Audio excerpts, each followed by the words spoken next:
Good morning class.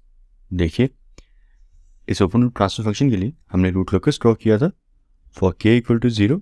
आपके poles कहाँ लाई कर रहे हैं? 0 पे, -1 पे और -3 पे। और जैसे जैसे आप k की वैल्यू बढ़ाएंगे तो हमने क्या देखा था, हमारे पोल्स किस तरह से मूव किए थे। ये दो पोल्स इस तरह से ब्रेकअवे पॉइंट की तरफ मूव किए एंड देन समवट इस तरह से 60 डिग्री और 300 डिग्री एसिम्प्टोटिक लाइंस की तरफ मूव कर गए थे। और ये पोल आपका थर्ड पोल -180 डिग्री एसिम्प्टोटिक लाइन के अलॉन्ग मूव कर गया था।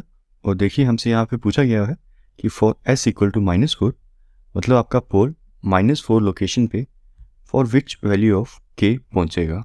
तो आपको यहाँ पे ये बताना है कि आपका कोई भी पोल, यहाँ पे हम देख सकते हैं कि हमारा थर्ड पोल यही पहुँचेगा -4 की लोकेशन पे। तो पूछा गया है for which value of k आपका ये पोल -4 लोकेशन पे एस प्लेन में पहुँचेगा। तो कैसे बताएंगे k की value? With the help of magnitude condition. कल हमने मैग्नीट्यूड कंडीशन की हेल्प से क्या बताया था कि हमारे पोल -0.35 और +j.6 पे विच वैल्यू ऑफ k के लिए पहुंचे थे। कल हमने ये बताया था। आज हम सिमिलर क्वेश्चन करेंगे, बस इस बार s की पोजीशन जो हमने कंसिडरेशन में लानी है वो है s इक्वल टू -4, और इसके लिए बताना है कि k की क्या वैल्यू होगी जब आपका पोल s इक्वल टू -4 पे पहुंचेगा। तो ठीक है, तो चलिए यूज़ कीजिए मैग्नीट्यूड कंडीशन और निकालिए k की value for s equal to -4। Magnitude condition क्या कहता है आपका? अगर आपका कोई भी पोल आपके रूट लोकस पे लाई करता है तो उसकी वैल्यू जब हम ओपन लूप ट्रांसफर फंक्शन में डालेंगे तो उस ओपन लूप ट्रांसफर फंक्शन का मैग्नीट्यूड क्या बन जाएगा? 1। तो यहाँ पे s इक्वल टू -4 आपका रूट लोकस पे लाई करता है, इसकी value open loop transfer function में डालिए और इसे 1 से इक्वेट कर दीजिए इसके मैग्नीट्यूड को। चलिए कीजिए, लिखिए अपना open loop transfer function k divided bye s multiply by s plus 1 multiply by s plus 3। यहाँ s की वैल्यू सब्स्टिट्यूट कीजिए -4 और इसके मैग्नीट्यूड को 1 से कंपेयर कीजिए। तो देखिए आपको k की क्या वैल्यू मिलती है। s की वैल्यू सब्स्टिट्यूट कीजिए -4 प्लस 1 एंड वो है -4 प्लस 3 इक्वल टू 1 आना चाहिए। ये क्या बन जाएगा? k divided by -4 -3 and -1 equal to 1। अब इन नीचे डिनोमिनेटर को आप एक काम कीजिए, पोलर फॉर्म में लिखिए। तो ये क्या बनेगा आपका? 4 angle 180 degree, 3 angle 180 degree and similarly 1 angle 180 degree. ये बन जाएगा आपका इसकी पोलर फॉर्म की रिप्रेजेंटेशन।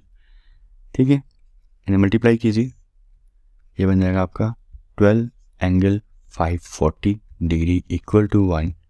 और यहाँ से कंपेयर कीजिए magnitude of both sides, comparing magnitude of both the sides.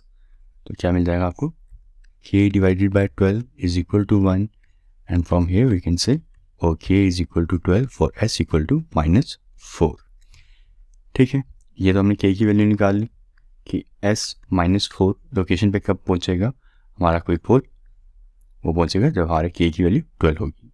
ठीक है, ये निकाला हमने with the help of magnitude condition. अब हमने बात की थी कि कोई भी पोल आपका अगर रूट लोकस पे लाई करता है तो उसे क्या करना चाहिए? एंगल कंडीशन को सेटिस्फाई करना चाहिए। और एंगल कंडीशन हमने डिस्कस किया था, क्या होता है कि जब उस पोल की वैल्यू हम अपने ओपन लूप ट्रांसफर फंक्शन में डालेंगे तो आपका एंगल कितना बनना चाहिए? 180 डिग्री। और यहाँ पे एंगल क्या बना है आपका? 540 डिग्री। तो इसका क्या मतलब है कि ये जो हमने हमारा पॉइंट था s इक्वल टू -4, क्या ये रूट लोकस पे नहीं लाई करता? नहीं, ऐसा कुछ नहीं है। ये पॉइंट s इक्वल टू -4 आपके root locus, given root locus पे लाई करता है। देखिए यहाँ पे क्यों ऐसा दिख रहा है हमें, 180 क्यों नहीं दिख रहा? एक्चुअली 540 और 180 सेम ही बात होती है।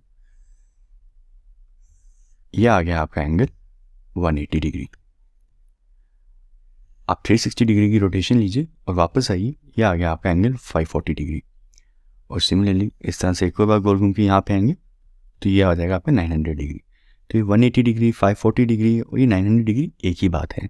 तो इसका मतलब s इक्वल टू -4 आपकी एंगल कंडीशन को वेल सेटिस्फाई करता है। और इन जनरल अगर आपको याद रखना हो तो आप इस तरह से फॉर्मूला याद रख सकते हैं कि इस तरह से कोई भी एंगल्स बनेंगे ये सारे एंगल आपके एंगल कंडीशन को सेटिस्फाई करते हैं, ठीक है। तो ज़रूरी नहीं है आपको यहाँ पे एंगल कंडीशन में यहाँ पे हमेशा 180 डिग्री ही मिले, आपको 540 भी मिल गया है तो भी आप कंसीडर कर सकते हैं कि ये पॉइंट आपका s = -4 आपके रूट लोकस पे लाई करता है। तो चलिए देखिए नेक्स्ट चीज़ क्या पूछी गई है हमसे, हमें कहा गया है obtain the close loop transfer function for k = 1.66। तो चलिए आसान सा ही पार्ट है, इसे भी सॉल्व कर लेते हैं। क्लोज लूप ट्रांसफर फंक्शन क्या बन जाएगा आपका, g of s divided by 1 + g of s multiply by h of s, ये बन जाएगा आपका क्लोज लूप ट्रांसफर फंक्शन। अब आपके पास सारी वैल्यूज गिवन है, सब्स्टिट्यूट कर दीजिए सिंपली, तो आपको आपका फाइनल आंसर मिल जाएगा k divided bye s multiply by s + 1 multiply by s + 3 divided by 1 + k divided bye s multiply by s + 1 multiply by s + 3 multiply by 1। इसे सिंप्लीफाई कीजिए, ये बन जाएगा आपका k divided bye s multiply by s + 1 multiply by s + 3 plus k। यहाँ पे आपको कहा गया है क्लोज लूप ट्रांसफर फंक्शन निकालना है फॉर k = 1.66, तो वैल्यू सब्स्टिट्यूट कर देते हैं, ये बन जाएगा आपका s³ + 4s² + 3s plus k की जगह लिख दीजिए यहाँ पे 1.66। तो ये आ गया आपका close loop transfer function for k = 1.66। अगर आपको इसको फैक्टराइज फॉर्म में लिखना है तो कोई बड़ी बात नहीं है, फैक्टराइज फॉर्म कौन सी होती है, जैसे ये था, ये फैक्टराइज फॉर्म है। यहाँ पे आपको फैक्टर्स बना के दिए हुए हैं हर रूट के, s + 1 s + 3, तो आपको फैक्टराइज फॉर्म में लिखना है अपना लास्ट फाइनल आंसर, तो आप वो भी लिख सकते हैं। तो कैसे लिखेंगे आप, सिंपली रूट्स निकालिए अपने इस क्यूबिक इक्वेशन के कैलकुलेटर के ऊपर और वो रूट्स लिख दीजिए।